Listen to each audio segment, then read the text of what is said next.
Assalamualaikum warahmatullahi wabarakatuh. Kami dari PAIB Mata Kuliah Filsafat Pendidikan kelompok 7 akan mempresentasikan sebuah makalah yang berjudul Pemikiran Pendidikan Ismail Raji Al-Faruqi. Pendidikan Islam menurut Ismail Raji Al-Faruqi adalah pendidikan Islam harus menggabungkan ilmu-ilmu modern dengan nilai-nilai dan prinsip-prinsip Islam.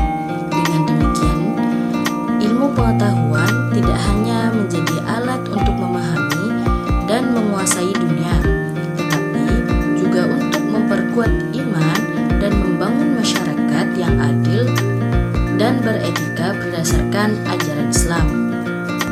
Kemudian latar belakang Ismail Raji Al-Faruqi. Di sini ada 4 pembahasan. Yang pertama ada biografi singkat, kemudian pendidikan Ismail Raji Al-Faruqi, kemudian pengalaman saat Ismail Raji berada di Palestina, kemudian yang terakhir karirnya dalam akademik. Saya akan menjelaskan yang biografi terlebih dahulu. Yang biografi, Ismail Raji Al-Faruqi lahir pada tanggal 1 Januari 1921 Masehi di Jaffa, Palestina. Ayahnya adalah Abdul Huda Al-Faruqi yang merupakan seorang qadhi atau hakim yang terpandang di Palestina dan merupakan seorang tokoh agama yang cukup dikenal di kalangan sarjana muslim. Lingkungan keluarga Al-Faruqi merupakan keluarga yang dikenal sebagai keluarga berpendidikan. Masa kecil Al-Faruqi telah mendapat sentuhan proses pendidikan dari sosok ayah yang menjunjung tinggi nilai-nilai keislamannya dalam setiap aktivitas kehidupannya. Kemudian ada pendidikan Ismail Raji Al-Faruqi. Beliau menempuh pendidikan di Amerika Serikat dengan memperoleh gelar PhD di dalamnya bidang filsafat di Indian University pada tahun 1952. Kemudian pengalaman Al-Faruqi saat di Palestina.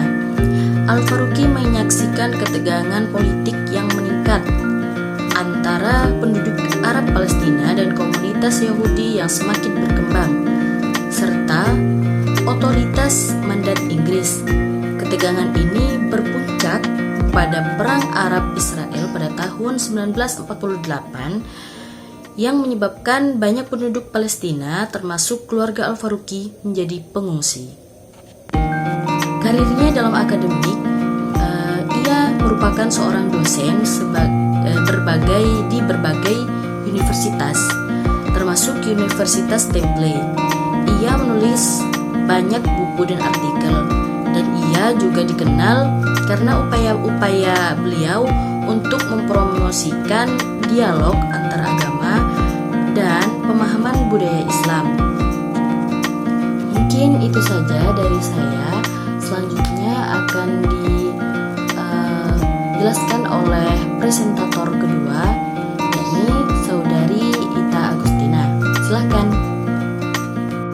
Saya sampaikan terima kasih kepada Saudari Sri Masrufatul Kamalia yang telah membahas tentang biografi serta pemikiran menurut Ismail Raji Al-Faruqi. Baik, di sini saya akan melanjutkan pembahasan dari Saudari Sri Masrufatul Kamalia, yaitu tentang pemikiran Ismail Raji Al-Faruqi dalam konsep tauhid. Yaitu Al-Faruqi memandang tauhid sebagai prinsip yang harus mengintegrasikan semua aspek kehidupan manusia, baik itu sosial, politik, ekonomi maupun budaya. Yang kedua yaitu dalam konsep islamisasi ilmu pengetahuan. Ia mengkritik pemisahan antara ilmu agama dan ilmu sekuler. Al-Faruqi mendorong integrasi ilmu pengetahuan dengan nilai-nilai Islam yang disebut sebagai islamisasi ilmu pengetahuan.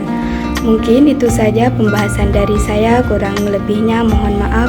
Selanjutnya saya akan diteruskan oleh Saudara Taufikur Rahman. Baik, saya sampaikan terima kasih kepada saudari Ita Agustina yang telah menjelaskan tentang Ismail Raja Al-Faruqi. Nah, saya akan melanjutkan penjelasan tentang Ismail Raja Al-Faruqi, di mana Ismail Raja Al-Faruqi adalah seorang ilmuwan yang terkenal dengan konsep Islamisasinya. Nah, ia berpendapat bahwa ilmu pengetahuan sendiri harus disesuaikan dengan ajaran Islam untuk menghindari dualisme antara ilmu pengetahuan Barat dan Islam. Nah, jadi ilmu pengetahuan sendiri itu harus disesuaikan. Al-Faruqi sendiri mengemukakan bahwasannya ilmu pengetahuan harus diintegrasikan dengan prinsip-prinsip tauhid seperti kesatuan Allah, kesatuan ciptaan, kesatuan kebenaran dan pengetahuan, hidup, dan juga kesatuan manusia. Nah, tujuan Islamisasi ilmu pengetahuan sendiri adalah untuk menghilangkan dualisme dan mengembangkan ilmu pengetahuan yang sesuai dengan ajaran Islam. Nah, jadi tujuan Ismail Raja Al-Faruqi sendiri adalah untuk mengembangkan ilmu pengetahuan dengan sesuai ajaran agama Islam, dan juga untuk menghindari dualisme antara ilmu Barat, ilmu pengetahuan Barat, dan juga ilmu pengetahuan Islam. Sekian dari saya.